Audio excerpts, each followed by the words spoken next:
Alright, so I wanted to make this talk about type 6 and 8 because people are always arguing about this, and generally speaking, if you're an 8, then you can tell the difference between the two and you can identify yourself by reading about the types.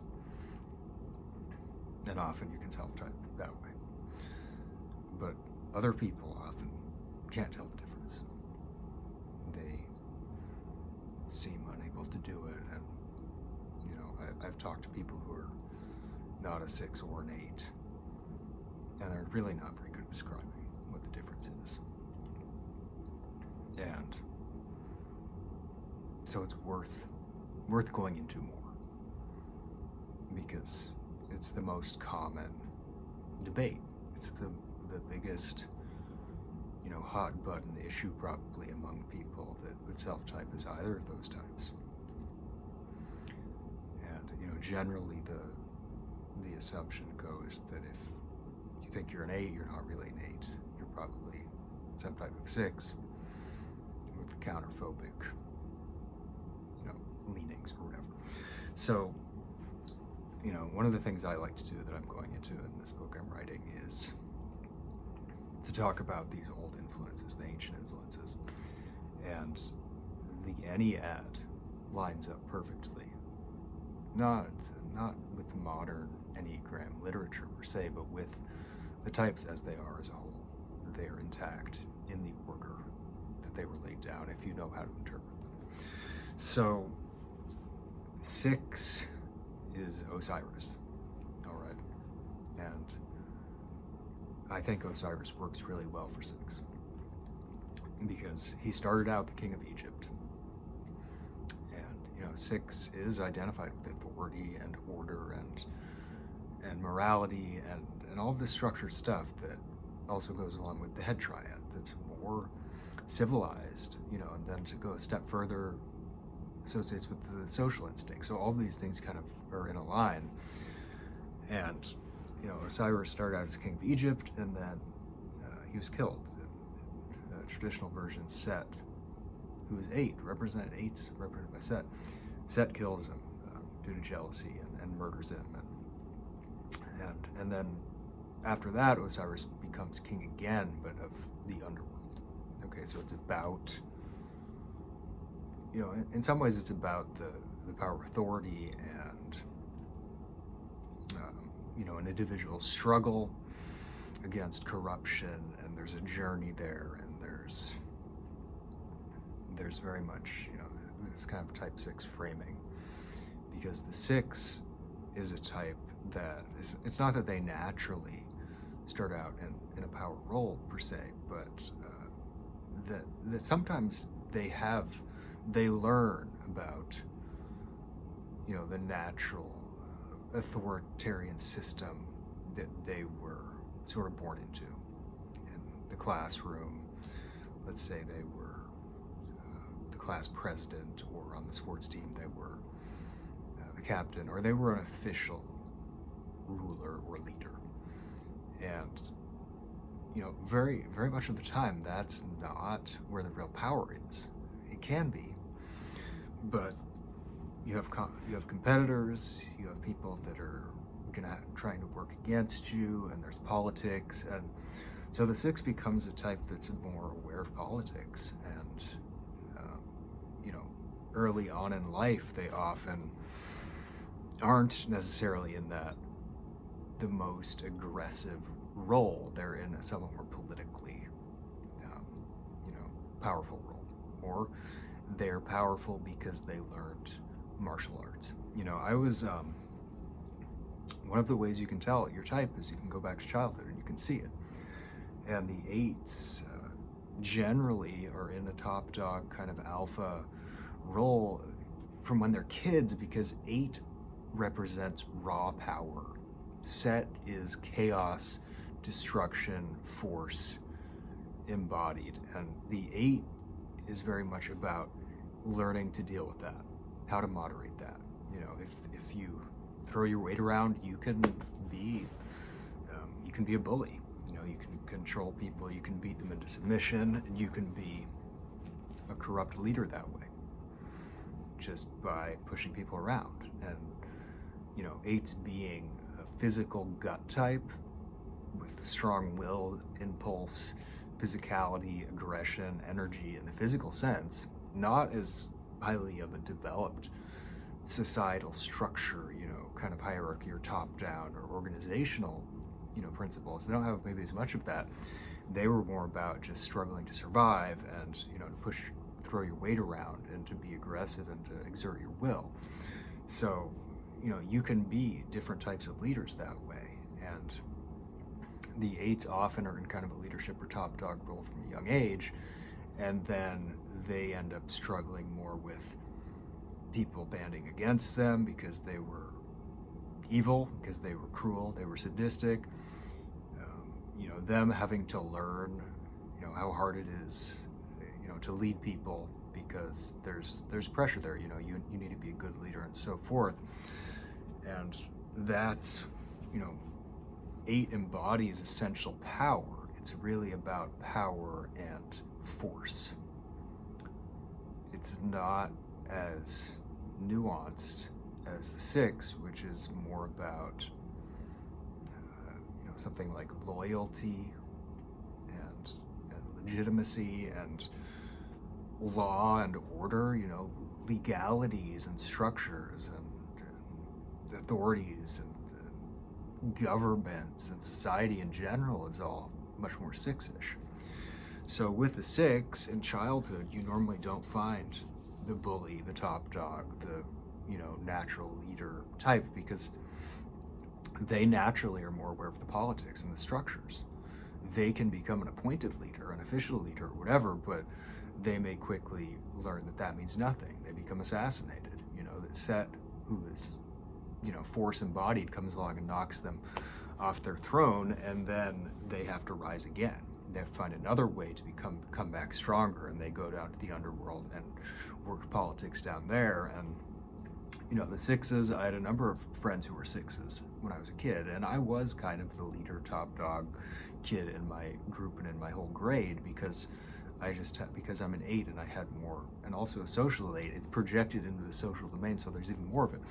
So you have more, you know, energy for a lot of different people and making friends, and just through being able to push people and letting them push you, and just having that extra little bit of power and aggression that you can bring to the table, and people respect you and they follow you and they have fun, and you want to be together, and you just have more energy. A natural leader often is an 8, and it usually does show up from a young age, especially if you have a social instinct. Okay, so, you know, it's not that it's somebody who simply talks, the head type, somebody that talks more or thinks more or whatever. This is too abstract. It's something that happens on a more globalized level with the personality. And some of my friends were 6s, and some of them quite aggressive, and we got into rivalries, and it's common for the 6 and the 8 to have a rivalry, like the story of Set and Osiris, and they did martial arts often. They were that extra little bit better and more technical at sports. They have more technical abilities usually, and, you know, the whole kind of modern, you know, combat sports and structured aggression is really more 6-ish. The military is very 6. You know, the rules of engagement and all of this kind of fencing and all this fancy stuff where there's rules and technicalities and moves and all of that's very, very 6-ish. You know, when I was a kid, I remember thinking, oh yeah, martial arts, that's cool, you learn to fight. But it was all this awkward stuff, and it seemed like it wasn't really built for war. You know, it was like, it was built for technique, for practice, for theory. It was made to look really cool, you know, and when you see martial artists in the movies, it's all this choreographed stuff, and it's like dancing. And, you know, a lot of the time the 8s, when they were kids, find you just walk up and slug the guy, you know, I mean, you just beat him up and you beat the shit out of him, you know, and if it comes down to you or them in a room, often the bigger guy or the person with the more strength and all this will win. I know there are people that would say, no, Jim, that's not right, you know, you don't know martial arts, you don't know how you chop the guy with the karate chop and you break his arm and you do all this stuff, like that's real stuff. I'm sure it is, but generally speaking, in society, the way people operate is that martial arts and all of that is very structured, six space, and the designated appointed leader who studied for years and is the legitimate rightful ruler of Egypt, of Osiris, and this is the six, and you find sixes. A lot of police officers are sixes. Is a very six-ish role, and they can be big tough guys, and they're super tough, but they've got their gun, they've got their bulletproof vest, they've got all their gear on, and they've got 5 friends along with them, so it's like, okay, yeah, that's almost 6 embodied, whereas the 8s end up going the other way, and are like, okay, when I was a kid, I kind of dealt with all that. I had the top dog status because I was more aggressive, and I just knew kind of what you have to do with the strength of your personality, and it's not about, they weren't as much about the justice behind it, and here's, the intellectualized authority and power within that, the politics. The 8's not as much about that. They're not generally as political. They don't thrive as well in a political setting. They tend to be more independent people. They focus on autonomy and sovereignty. The reason why they had power from when they were younger was because they had independence and they could take care of themselves, and often then they also took others into their space and kind of brought them close and thought, let's do this together or whatever. And you can see it channeling into the instincts and how that plays out with the instincts as well, depending on the individual. So, Set is very much 8. And Set is about chaos and destruction and power and force, storms, and, the raw force of nature, and how strength and power can be used for good or evil. On its own, that's kind of what the 8 is power and strength and physical impulse embodied. It's vitality, and it's what we have as people in our bodies, that physical strength and energy, which we use to do everything. We use it to run, to walk, to fight, to read, to think. We use it to do everything. That is the impulse of the 8, and 8s can be thinkers. They can be intellectual as well. There's an intellectual side to everybody, and we all have a head fix. But when it comes down to the actual personality, which you can see developing when you're a kid, and you'll identify it. You can always identify the 6 versus the 8, I figure. The 6 is usually not the top dog. I mean, they usually have a place, and they play on the team, and they can be a strong fighter and a player on the team, but they don't naturally step into that leadership role. I figured that the leader was like always an 8, pretty much. When it came to a group of people where dominance is required, maybe it's just boys, but I think it's often women as well, where dominance and natural sovereignty and energy and vitality and impulse and kind of owning yourself and your own strength, when all of that's required, you're often looking at an 8 as the person that others follow and turn to. And it's just very common. You can usually find it, and it certainly applied to me when I was a kid, and the problems that came with that, because power, what do they say? Power corrupts absolutely, absolute power corrupts absolutely, whatever it does. And you find that you don't know your strength that you have, and now people are hating you because you're hurting them. And you don't learn how to treat people sensitively. You don't learn how to be gentle. You learn how to force the thing open, but when there's another way to open it, that it needs to be done, you don't learn that way. So the softer, subtle, more sensitive realities are not understood. And the 8 often is very good at understanding essential power and strength and force, and because kids can understand that. They learn through sports and athletics and just comparisons of size that the bigger guy wins and the guy with more strength. And of course the 6 learns this too, but I figured that the 8 realizes that they have to steel themselves against pain and suffering, they have to just become tougher through sheer willpower as well. That they're also going to have to do that. So there's more of, the variable of your will, your vitality, your strength in the moment. And 8s are gut types, they're physical people. They often know how to push a little bit harder and learn when they were kids, and they struggled and they knew how to struggle physically. Whereas the 6 was more intellectual about it. What moves do I need to learn? Where are the technical nuances to this? What weapons do I need, right? And again, 6s, I've known 6s, and they tend to collect weapons, and they tend to practice, more martial arts kind of stuff. And in leadership roles, they're more political, and they're more systematic, and they understand how it works and how the system works. Nixon was a 6, and he was really a pretty aggressive guy, but his way of trying to get more power was, to cheat the system and to figure out the politics behind it. And so you find that kind of thing in the 6, that they can plot, and they make friends of a political nature that aren't just friends to have fun, that aren't just, unlike the 8, the 8 is friends where you love each other. And it's, not to bias the 8, the 8s can be horrible people and they can abuse their friends badly, but the way that they create friendship, it's more based on genuine bonding and human connection if you're the social 8. Whereas a 6, and if you're a social 6 and you are a politician, you make friends that are political friends, where you're, it's very, very much about goals within the political system and parties, and it's just that extra little bit of systematic and intellectualized in terms of society.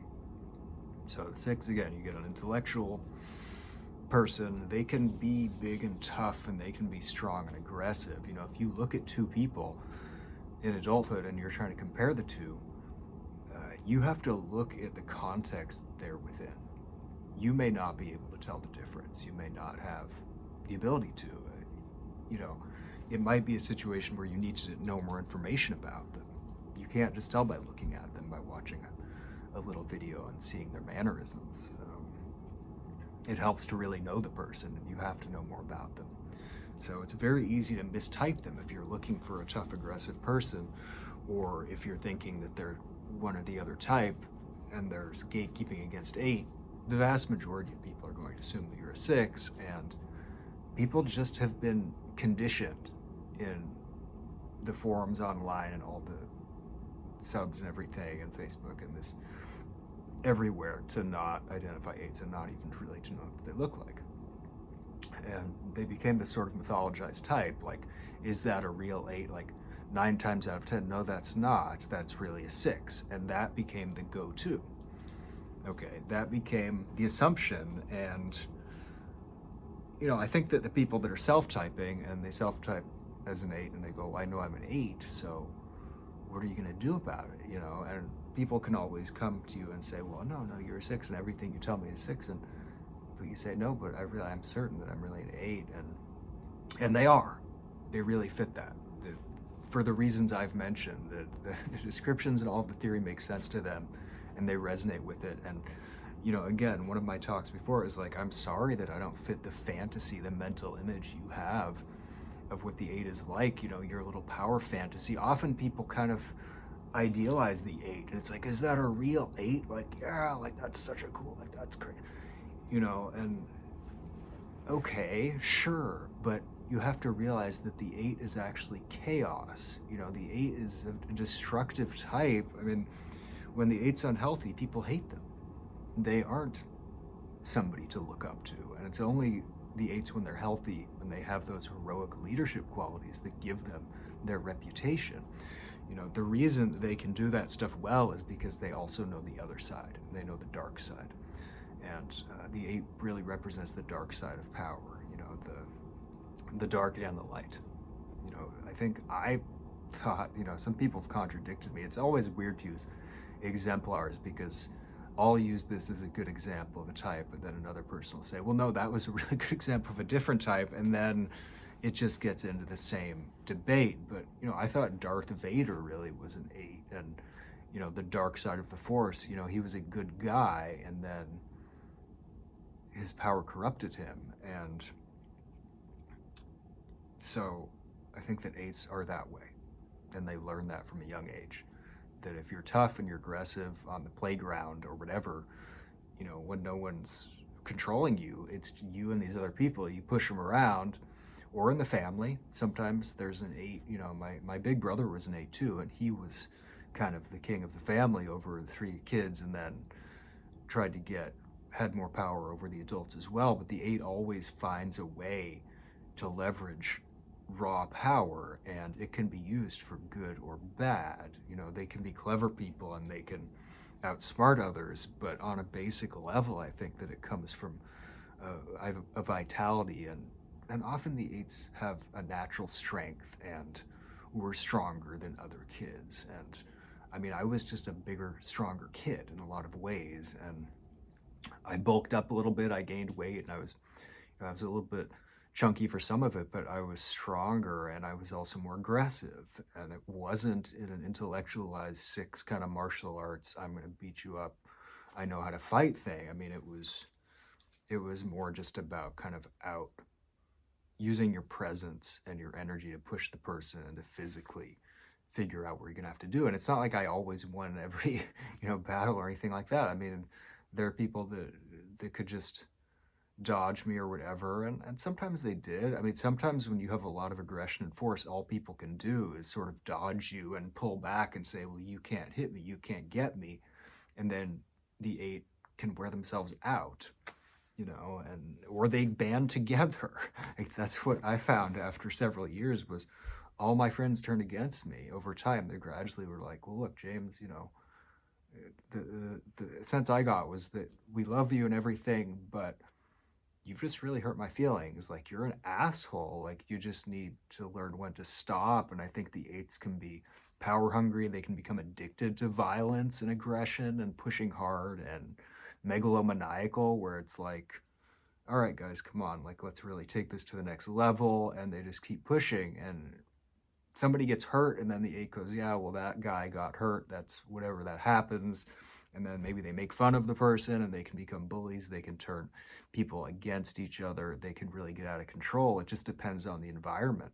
And this happened to me multiple times, where I took on a bullying quality, where I'd find myself picking on, the weakest runt, in the group, and could turn people against the other person. And so you often find that in 8s, that they have more natural leadership, not political, but if you're looking at individual people in a group, a smaller group, then they can naturally come into the leadership role, and sometimes have ringleader qualities, where if they're good, people love them and take them seriously and turn to them, and they're kind of friends with everybody. The social 8, I think, is friends with everybody in the group, and people respect them, and they have leadership qualities by virtue of that functionality. It's like, well, yeah, we know him, we're good with him, he's on good terms with everybody, and there's a natural strength as well. So the 6 I find much different. You look for different qualities. It's, again, on the surface. Don't focus so much on the surface. The surface is subjective. You see what you want to see. You see a bigger beard, maybe you see more of an 8 or something based on your own biases. You see the bigger muscles, you think a 6. Maybe if you thought that he, used steroids, maybe that's the 6 or whatever. Don't look as much on the surface. Look at the context and the overall energy and the vibrations of the person, how they are in their life. And the 6 often is more, there's like more flashiness there, and it's fencing, and it's kind of, I have all this technique, and often they don't have as much of a blunt, grounded, aggressive, what you see is what you get, no nonsense quality to them, often, in their lifestyle and so forth, how they treat power and authority. And because again, Osiris is really more the 6, that they were the rightful king, and okay, I'm here because of my heritage or because I was elected, and it's this formalized thing. And then Set comes up and goes, bang, you're dead. That's power. Deal with it. Okay, and then Osiris then has to go and climb again and find out how to become more powerful, using even more defensive structured strategies, and becomes more stronger that way. And often you find that with the six, they come back stronger, and now they come back with martial arts skills, and they have the black belt. Before they just had the green belt or whatever, but they come back with the better belt, and now they can fuck you up, that they've been practicing. And the sixes, I had a friend that said it's very much about them coming to their own, that they have more of a journey, and it's more the hero's journey, and they started out this little weakling and then they got big. But the eight is more just about chaos and power and strength on a basic level, and they kind of had it early on. I think that the eight learned about it early on, and they felt it early on, and they felt that surge of adrenaline and power, and the addiction to power and lust, lust for life. And eventually it could play out with sex later on. It can play out with drugs. It can play out with money and big things. Having the epic scale appeals to the eight, and they want more, and they want faster, and they want more aggression, and it's completely different energy. The six is much more about this journey, and how am I going to make it, and the rise to power and the fall, and the struggle, and dealing with facing reality, and facing the law of the jungle, which I think the eight kind of always knew about. The eights can still bite off more than they can chew. They can still get screwed, but it's in a different way for different reasons. And it's when they're doing different things. It's usually when they're just going too all out with their strength or their tyranny or their aggression, and they get just a little bit too powerful and a little bit too domineering, and something happens. That's the way it goes. People turn against them. Often people turn against them because on a one-to-one level, they can usually charisma the person, be friends with them. Hey, let's team up. They can do that. They can bond and unite, or use their presence and their relational abilities. They can use that. But when it comes to really needing to take away their power, often it happens by turning against them and teaming up against the eight, in my experience. So you look for that. Look for people teaming up against somebody. Often, if they were a corrupt leader or whatever, that was an eight, and they were getting just a little bit too aggressive, too much of a bully. And for six leaders and bullies, look for people teaming up against others. They show up with their buds, and they're all martial arts guys or whatever. They're all police officers, or they're all in the military. They've all got their guns, and they definitely unite more with other people. I mean, they have more of that style. They can be a leader or politician, though, but again, it's political. It's not, the president has far more often been a six. You've had a few eights. It happens, but they're not as common, and they're more controversial. You got Donald Trump, and they're not as good with politics, and they're more offensive. And it's just kind of how it goes. The sixes blend a little bit more politically, can still be strong leaders and can be in leadership positions very often, but more politically savvy and know how to play understand the polls and rig the elections and all that shit. Is more six.